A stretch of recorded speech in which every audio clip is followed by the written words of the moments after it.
My crazy boyfriend pulled a kidnapping prank on me so he could propose. I said no and broke up with him, so he started stalking me to try win me back. I was on a run yesterday when I noticed an SUV that was following me. I pulled out my phone to text my sister, but as I was typing, someone jumped out of the SUV and grabbed me. I tried resisting and even clawed at their eyes, but I was eventually pulled into the car. The 3 masked guys in the back tied my wrists behind my back, gagged me to stop screaming, and put a bag over my head. I tried kicking them, but they even tied my ankles together. They kept telling me to calm down, but I was resisting so much they pinned me down on the van floor and kept me like that. I don't know how long I was in that car, but I kept crying and begging them to let me go. I even peed myself in fear, but I don't think they noticed. We eventually arrived at some house and they pulled me out of the car and dragged me inside. They then unbinded my arms and legs, took the gag off and told me to stand up. I was still crying and begged them not to unalive me, but one of them yelled, "Stand up, Beach." I did as asked, and they slowly took the bag off of my head. When I could finally see, I realized that this was all some sick prank. I was standing in front of my boyfriend, who was on his knees, holding a small box with an engagement ring, and behind him balloons spelling the words,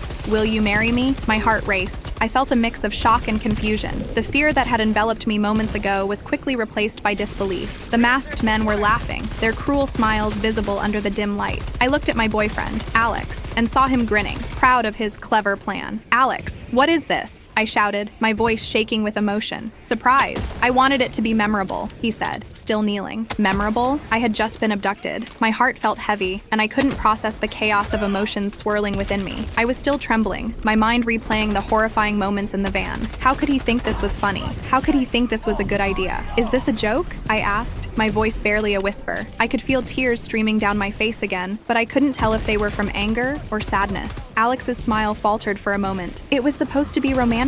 I thought you would love it." Love it? I couldn't understand how he could think scaring someone half to death was romantic. My heart ached, and I wanted to scream, but all that came out was a strangled sob. The masked men shifted, still chuckling among themselves, and I felt their eyes on me. I hated them. I hated Alex for thinking this was okay. I felt so alone in that moment, trapped in a nightmare of laughter and balloons. "Just take the ring and say yes and it will all be over," one of the masked guys said, stepping closer. I recoiled, the fear from earlier flooding back. "Get away from me," I shouted, my voice stronger now. Alex rose to his feet, looking at me with an expression that mixed confusion and frustration. "Please, just say yes. I went through all this trouble for you." Trouble? I thought about what I had just been through. My heart felt heavy as I looked at the ring in the box. It was beautiful, but how could I accept something so precious after this terrifying experience?